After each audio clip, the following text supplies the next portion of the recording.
Hello and welcome to the MLB DFS Slate breakdown for May 22nd. We are back. We do have an interesting slate. We have 10 games on DraftKings, only 8 games on FanDuel, and then on both sites, we are starting about 25 minutes earlier than normal.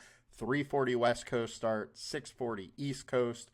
So we are going to go over all 10 games as we normally would. So let's jump into it. Before we do, I want to go back to talking about the app stores and our free 7-day trial through either Android or iOS app stores. We got a lot in store over the next couple months with new updates and new things coming to all the apps. So it's going to be an interesting time. Now, let's get into the slate as a whole and let's see what we can dig up. All right, first of all, starting with the perfect lineups and yesterday's winning lineups, we got to go to yesterday's slate here. Unfortunately, this Cubs and Braves game just didn't quite do what we thought it would, and thus for this good old Royals stack just went absolutely nuts. Arizona helped a little bit. Houston had a game. Seattle had a game. So I did talk yesterday about the leveraged Seattle stack, and that absolutely worked. So our perfect lineup, Brian Wu, who just went nuts, 48 on FanDuel. Dylan Moore went nuts for Seattle, did most of their damage. Gleyber Torres, 2 Royals players. Bobby Witt went nuts. Miguel Garcia went nuts. Then Angels, Kyle Tucker, Jock, Tovar, all got it done. 34.3K, 364.2 perfect lineup. Now the winning lineup went to King Calm, who won 20K with a 271.1. So still very far off the perfect lineup. And what was wild to me is he beat MH by 18 points. So a huge margin of victory for him. And how did he do it? Good old Arizona and KC stack with a one-off of Shohei with Brian Wu. Ultra, super contrarian lineup. Pitcher was only 1.5% owned. Walker only 3.5% owned. Renfroe 1.5% or 1.1% owned. Just a slew of guys under 10% owned, and the highest owned guy was only 17%. So very, very contrarian. A good old 4-3-1 lineup construction. Got it done for King Calm. Congrats to you. Now let's check out DraftKings. Do we think it was another 5-2-1 that won it on DraftKings? So we will check that out in a minute. We got Brian Wu, Cal Quantrill. So 2 pitchers that were under-owned and on the cheaper side allowed you to pay up for bats, and the perfect lineup still almost used all of the salary. So it was definitely a pay up for bat type of day yesterday. I want to bring up Cal Quantrill. I didn't talk about him yesterday, and I totally missed this until later on in the day. He had been pitching extremely well. So 4 straight starts he's had now of going at least 6 innings. He had 8 Ks yesterday, 5 Ks the game before, 5 Ks before that, and 9 Ks. The guy has been pitching well yesterday, and it's something we need to kind of keep on our radar for next time he pitches. Now, with that being said, most of the offense he faced and did well weren't very good. So, we need to kind of keep it with a grain of salt. And his FIP is higher than his ERA, but he's been pitching very well. We need to keep that in our back pocket for next time. Perfect lineup-wise, 3-man Royals. They went nuts. 2-man Astros. And then one-offs. And the winning lineup on good old DK went to D-Boogie21. Looks like it was a solo lineup. So no 150 maxer there winning it. But they went Schmidt, They went Quintrall. Both guys did extremely well. And then lineup construction-wise, looks like we got a 5-2-1 once again. So he won it with a single bullet. Stacked KC, stacked two-man of Houston with the one-off of the White Sox, and got it done. He won by, 5 points or almost 5 points. So congrats to D-Boogie. You are 50K richer. Good old 5-2-1 comes through again, and let's get into today's slate. Sorry I went a little longer than normal on this, but sometimes you just got to. All right, so 10 games on DraftKings. Mitch Spence coming in as the highest owned guy. Look, he is only 4K. He is versus a terrible offense in the Rockies. And he went 77 pitches last time out. At 4K, I think he's got to be on your radar for a guy to use. 3.36 FIP over his, so far his MLB career, and 305 over his last two starts. So I think he's interesting. I don't mind going there. He is a former 10th round selection, but he's worked his way up to the MLB, so he has to be, decent. Now, do I absolutely love Mitch Spence? No. However, at 4K, his StatCast data looks good, 20% K rate, versus a team striking out 27%. I'm a little bit intrigued. I do also have to bring up that his K line in sportsbooks is 4.5. So they think there is some upside in Ks. The most likely outcome for him is to finish at either 4Ks or 5Ks. So I think at 4K, you gotta be a little bit intrigued. It's not likely that the Rockies go nuts on him. Can they? Absolutely. You're talking about a guy that, is essentially a minor league pitcher who has barely worked with this organization, got started, this season with them. He's a rookie. He can totally get blown up. However, at 4K, he doesn't need to do much to be optimal for a pitcher, and it lets you do a lot more. So I'm fine using Spence if you want to go there. 2.8x value is pretty high. Next, we got Tyler Glasnow. He's, the best pitcher on this slate. 10.6K, projection of 21. Only Jared Jones is close projection-wise, but consensus-wise, nobody is close to him. Over 2-point difference between Freddie Peralta, Jared Jones is a 3-point difference. I think Glasnow, is a very, very interesting piece and absolutely has to be part of your pitcher player pool. The thing here, 3.8x stars. I'm definitely intrigued by him. He's just been dominant. 1.77 FIP over his last 5 with a 37% K rate is wild. Now, Arizona's a good offense, and anytime you're interdivision, the teams are going to play you a little bit harder. You got to expect that from Arizona, but it's Tyler Glasnow. I wouldn't be that worried about Arizona. I do understand wanting to fade him a little bit because he is higher owned, but I'm definitely going to have some. Freddie Peralta next against Miami Marlins. Now, this is an interesting one to talk about in my mind. The reason being, Marlins aren't a scary offense, but Peralta hasn't been good lately. That is 5 straight starts that haven't been great.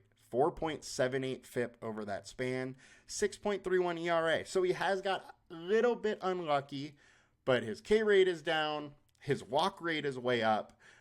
He definitely needs to right those wrongs. Now, can he? Absolutely. This dude's been pitching in the major leagues and at a very high level for a little while now. 3.23 FIP over his last 20 with a 33% K rate. He has major upside. Just be a little wary of, the last little run. If he looked good in, those last 5 games, he would probably be the highest guy owned on this slate. So you're getting a little bit of an ownership discount with him due to the fact he hasn't been great lately. I'm intrigued with him. Definitely willing to have some of him on this slate. But I do think Glasnow is probably in the better spot. Or the better pitcher, I should say. And the projections agree with 2x and versus 1.8x. Chris Bassett, I was all about that train last game, and he was looking great, and then just fell off in the fifth, unfortunately. But he's in a very, very good spot. He's only 7.2K, 23% K rate versus righties for the White Sox, low WOBA, low ISO. I can go here. He's only 7.2K. He hasn't been in great form over the last 5, but he still has a 4.13 FIP over his last 20. He's a decent pitcher, 22% K rate, combined K rate of 21%. At 7.2, he's thoroughly in my player pool, and I don't mind getting to some.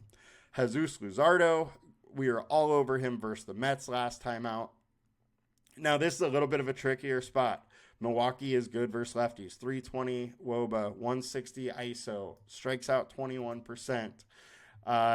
They've been better in the short term with a 275 ISO over the last 20 games versus lefties and a 374 WOBA. So there's absolutely cause of concern to not want to go with Luzardo. However, he is a very good pitcher. 3.83 FIP over the last 20, 3.59 over the last 5, and he's been getting a little unlucky. Those FIPs are higher than FIPs are lower than the WOBAs, and there's big time upside in the spot. At 7.8K, he's very intriguing to me when he's only around 20%. Ryan Papoy, he's a guy I've been on a lot lately. I don't love this spot for him. I think he's due for some regression, and Boston's pretty good versus righties. Don't mind if you want to go here. 26% combined K rate at 7.5 is pretty wild. But he's going to have to pitch very well. Interdivision game, they hit righties well. I don't love this spot. However, 7.5 game total. Vegas is saying that it's going to be a low scoring game. Get it if you want to have some. Upside is there. He's in the player pool. I'm not pushing him super hard, though. Jared Jones versus the Giants. I think you got to like it. Giants offense has kind of been meh. 24% K rate. Jared Jones has big-time upside with the 30% K rate so far this season. One thing I got to say is his FIP is higher than his ERA in both short-term and longer-term, and he's likely been getting a little bit lucky. However, he is a very dominant pitcher with really good stuff, and we have him at 2.2x, which, on paper and optimizers is going to look better than Tyler Glasnow. So I get it if you want to go there. He's at low owned. I definitely do not mind it whatsoever. He's been efficient. He's worked deeper into games. The only thing I have to say is that, they're keeping him around 90 pitches and not really getting his pitch count too high over the course of the season. I think it's a tough spot for Nasty Nestor here. Seattle's been hitting lefties very well lately. They're third in BABIP over since May started versus lefties. While Cortez is better at home, he's been pitching good. There's some StatCast data here that's a little scary. I could see you playing either side of this one. Don't mind having some Mariner stacks. Don't mind using a little bit of Cortez. Next, we got Blake Snell. He hasn't been pitching well this season. However, 8.3K. I do have to bring up the fact that his last rehab outing, he looked great. He had like 10 Ks and only 60 innings, 60 pitches. So it brings up the fact that, one, he might be a little limited,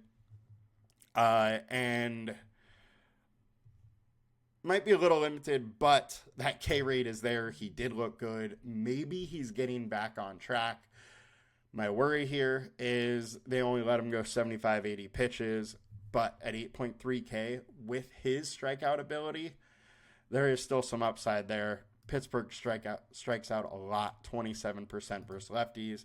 One thing I would say, though, is that it's more of a play for me on DraftKings than on FanDuel, for the reason being, with a pitch limit, it is less likely he goes 6 innings, so he can't get that quality start.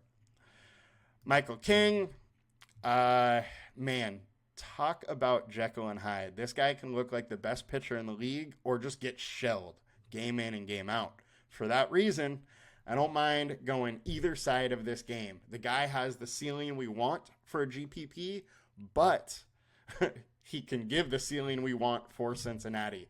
So I like either side of this game. It's in Great American Small Park, which just breeds home runs. He's allowing 44% fly balls.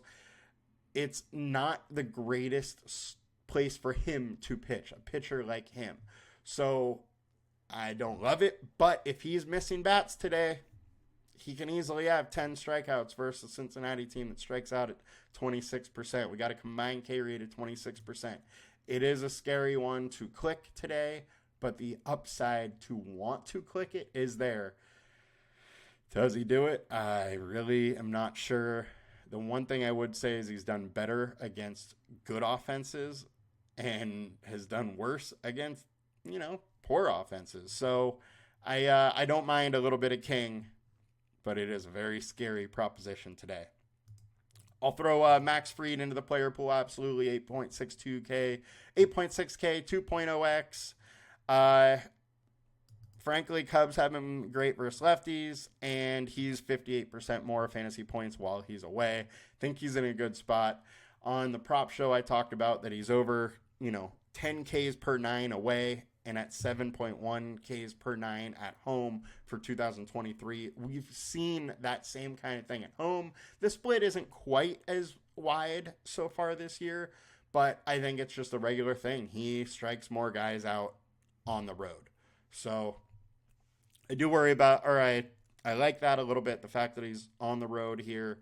The combined K rate is low, but the thing is that combined K rate is going to not just take into account when he's away, it's going to take all of it. So I do think that combined K rate and his K rate for today is probably a little lower than it is, in actuality, which would lower that projection a little bit. I do think he's in an interesting spot.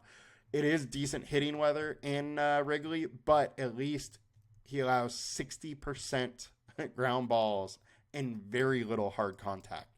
So I am fine going to him, even in good hitting weather, because of that kind of stuff there. Outside of him, Justin Steele's price is super low. He hasn't found his form this year, but he is a very good pitcher. He crushed last year, just hasn't quite had it this year. And outside of that, not really loving anything else here. So let's get over to FanDuel. We have 2 less games to talk about, 4 less pitchers. Highest owned on FanDuel is Freddie P. We don't have Glasnow here, and you don't have the Oakland pitcher who knows what his price would have been here on FanDuel. But those are out of the way, so ownership is way different. Freddie P is the highest owned, which I expect without Glasnow there. Reasons to fade him. Simply, he hasn't been good lately. However, he is very good over the long term. 3.2x, 32% fantasy point projection. He's up there with guys I think you got to consider. So don't mind going his way. LineStar does like Jared Jones or Nestor more than him, but he's firmly in the player pool here. Consensus projections do love him. Chris Bassett, 8.4K, 20.27 projection, 3.3x, 5-star alert score. I'm definitely intrigued to go to Bassett. I like him a lot in this situation. Saving some money, allows you to pay up for some bats. It's very intriguing to me. Jared Jones, LineStar is loving him in this spot, and there's a lot of reason to like him. He's being efficient. He has big-time K upside. I don't mind going here whatsoever. Nestor Cortez, set in on DraftKings side, there are some worrying things about him. Seattle's hitting lefties really hard. Top 3 in BABIP in May versus lefties. So I don't love this matchup for Cortez, but it is one that I could absolutely see playing either side.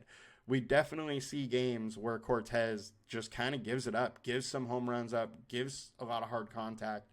And it is warm in New York. He allows 54% fly balls, 41% hard contact. I can totally see you stacking against him.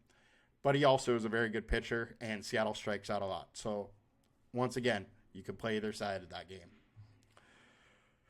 Jesus Luzardo, only a 3X here. Don't love the spot for him, but he's one of the more talented pitchers in a game total that is only 7. So, absolutely intrigued to go there.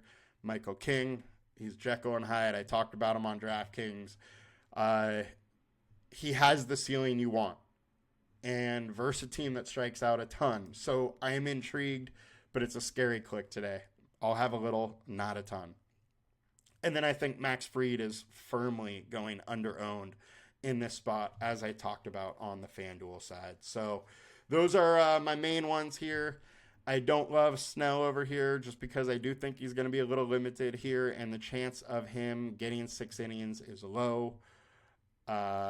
And really, that's all I'd really be thinking about here. So let's get over to DraftKings, go over some stacks here, and see what we got.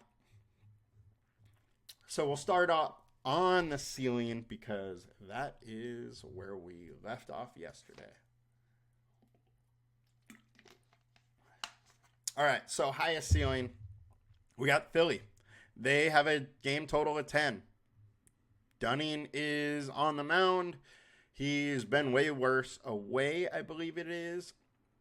FIP of 5 over the last 20, 4.3 over the last 5. Now, Dunning is interesting. When he is on, it is side Dunning. He can rack up those Ks, have huge games, but when he's off, he gets shelled. This Baltimore offense is very good. I think you can play Philly if you want. The ceiling is there for you. Oakland versus Gomber. Oakland offense has fallen off a little bit, but Gomber is not great. Fine if you want to go there. Now let's go over to the highest projected owned. Highest owned.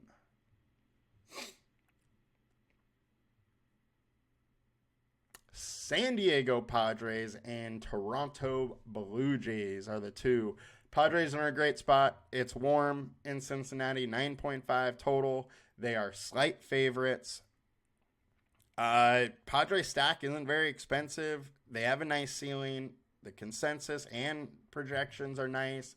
Nick Martinez is a guy that used to be a Padre. He was a Padre last year, so Padres definitely know him well. A lot of those guys were there last year. Toronto playing the White Sox. Look, White Sox pitching staff outside of Crochet just is not that great, so whoever they're throwing out there makes some sense, especially if it ends up being a bullpen game.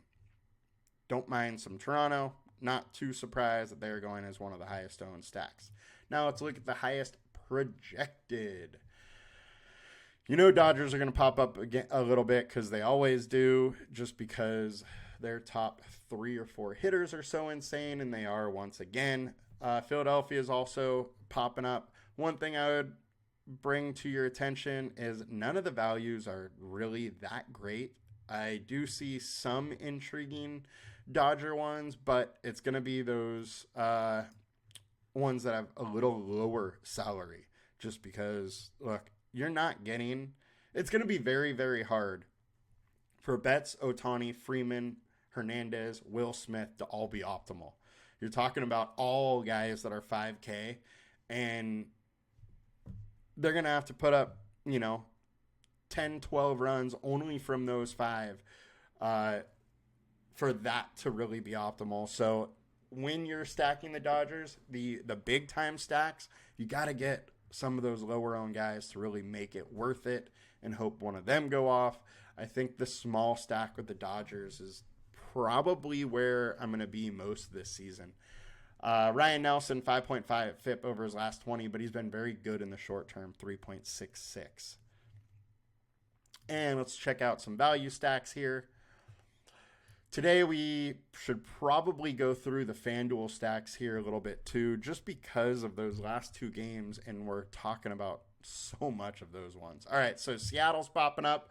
I already talked about Cortez, why I don't like him. That makes sense to want to go Seattle. Boston, very good versus the handedness of Papoy. Makes some sense to want to go there. White Sox versus Bassett. And Giants popping up. Little leverage action there. Let's get over to FanDuel and just try and run through it real quick to give you FanDuel players some ideas here and just talk a little bit more. Value-wise, Seattle's popping up. Toronto. Nick Nastrini is the pitcher for the White Sox. He hasn't been good. I'm assuming Nastrini just isn't added to DK yet. And Texas is popping up versus Walker. Makes a lot of sense to me. It's a 10-point game total. He hasn't been great lately or over the long term. Absolutely makes some sense to want to go there for me. Sorry, I changed the gap size. I noticed that it was set to 0, and I would rather a bigger gap size there just to give more options. And that doesn't change too much. So the highest owned here on FanDuel is San Diego, Toronto, same as on DK, and highest projected.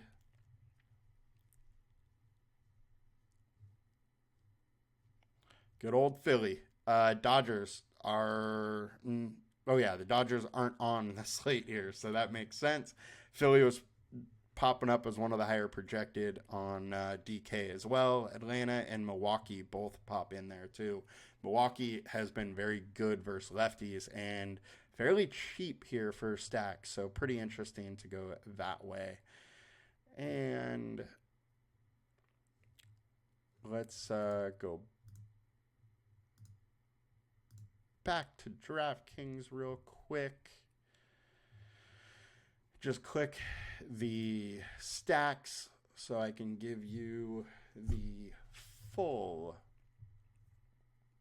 appearance of what's going on.